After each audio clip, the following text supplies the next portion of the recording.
निशांत कुमार के angry young man बनने के पीछे चार चेहरे हैं। कौन कौन से हैं वो चेहरे और कैसे ये एक्शन मोड में आ गए, इतना शांत होते हुए भी आखिर कैसे इनका एक्शन शुरू हो गया, हम आपको इस खबर में बताएंगे। लेकिन उससे पहले नमस्कार, इन्फॉर्मेशन देख रहे हैं आप और मैं हूं सानिया आपके साथ। नीतीश कुमार के लाडले निशांत कुमार स्वास्थ्य मंत्री हैं और इन दिनों काफी एक्शन मोड में नजर आ रहे हैं। उन्होंने पीएमसीएच के प्रिंसिपल को सीधे सस्पेंड कर दिया है, पीएमसीएच के प्रिंसिपल को चिता दिया है। इसके अलावा काफी ज्यादा इसको लेकर के विवाद भी हुआ है। इसी बीच अब चर्चाएं चल रही है कि निशांत कुमार आखिर कैसे यंग एंग्री मैन बन गए हैं। तो हम आपको बताएंगे कि आखिर इस यंग एंग्री मैन बनने के पीछे क्या वजह है और कौन कौन से चेहरे हैं। मीडिया पर कभी बैठने चलने के अंदाज और ढीले ढाले कुर्ता पजामा को लेकर ट्रोल होने वाले निशांत कुमार इन दिनों अपने कामों को लेकर चर्चा में है। उन्होंने बिहार के सबसे ताकतवर संघों में से एक डॉक्टर के संगठन से सीधा मोर्चा ले लिया है। उनके इस बोल्ड फैसले और एक्शन ने विरोधियों के साथ साथ राजनीतिक जानकारों को भी हैरान कर दिया है। वहीं आपको बता दें कि 23 जून 2026 स्वास्थ्य मंत्री निशांत कुमार अचानक विश्व के सबसे बड़े अस्पतालों में शुमार पीएमसीएच का निरीक्षण करने पहुंचे। ड्यूटी का वक्त था, लेकिन अस्पताल के प्रिंसिपल डॉक्टर नरेंद्र प्रताप सिंह अपने सीट से गायब थे। मंत्री ने समीक्षा बैठक के लिए उन्हें फोन भी लगाया, लेकिन कोई भी जवाब सामने नहीं आया। पता चला कि वे बिना किसी पूर्व सूचना या छुट्टी के गायब हैं। फिर 25 जून 2026 को अभी इस बात को 48 घंटे भी नहीं बीते थे कि स्वास्थ्य मंत्री ने कड़ा फैसला लेते हुए पीएमसीएच के प्रभारी प्रिंसिपल डॉक्टर नरेंद्र प्रताप सिंह को तत्काल प्रभाव से पद से हटा दिया और उनका तबादला पटना से सीधे 250 किलोमीटर दूर बेतिया कर दिया।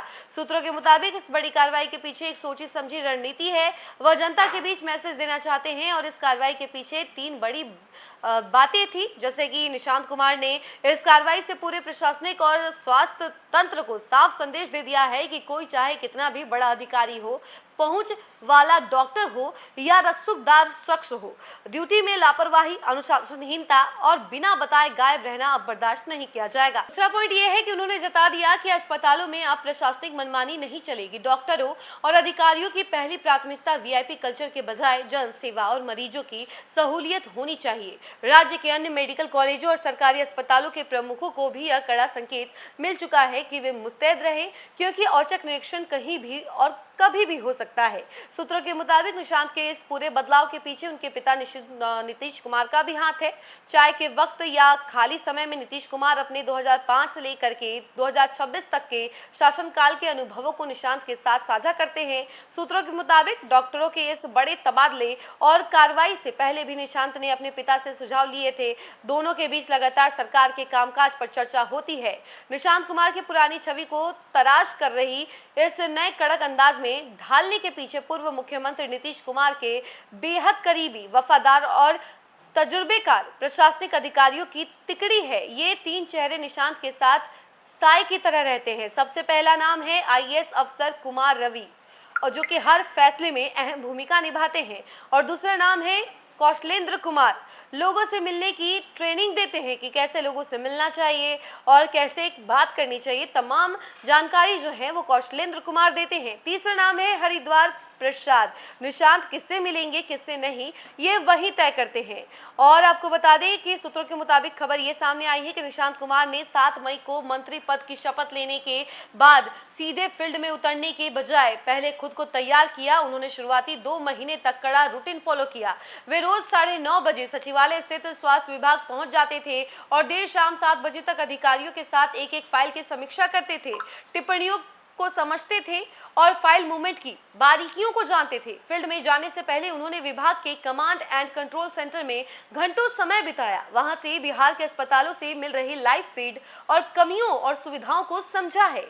और वहीं विभाग में एक तरीके से देखें कि घंटों बैठने के बाद निशांत कुमार ने व्यवस्था को दुरुस्त करने के लिए 3 बदलाव किए। पहला, डॉक्टरों की 100% उपस्थिति सुनिश्चित करने के लिए आधार बेस्ड बायोमेट्रिक अटेंडेंस यानी फिंगरप्रिंट को बेहद कड़ाई से लागू किया गया। दूसरा, डॉक्टरों के आने जाने की सटीक समय की ट्रैकिंग सीधे पटना मुख्यालय से हो रही है, जिसे खुद निशांत मॉनिटरिंग करते हैं। इसके अलावा आपको बता दें कि देरी से आने या बिना सूचना गायब रहने पर सीधे सैलरी काटने और सस्पेंशन जैसी विभागीय कार्रवाई की जा रही है।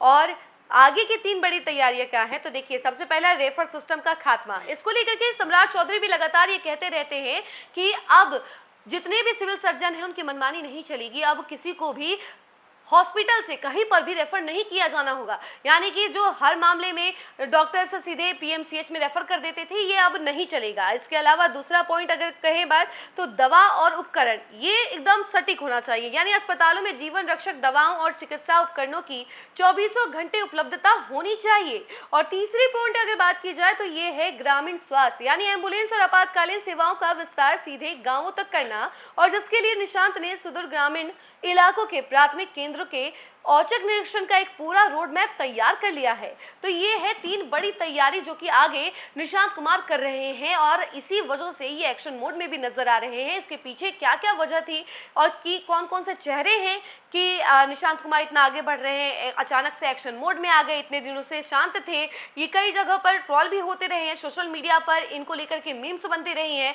लेकिन इन सभी बातों को लेकर के जिस तरीके से इन्होंने एक्शन लिया है, उसके बाद जिन जिन लोगों ने मीम्स बनाया या जिन जिन लोगों ने इनके ऊपर टिप्पणी की, उनके मुंह पर एक बड़ा तमाचा भी निशांत कुमार ने मार दिया है इस फैसले को लेकर के, और इनकी अभी खूब चर्चा हो रही है। इस खबर फिलहाल के लिए इतना ही।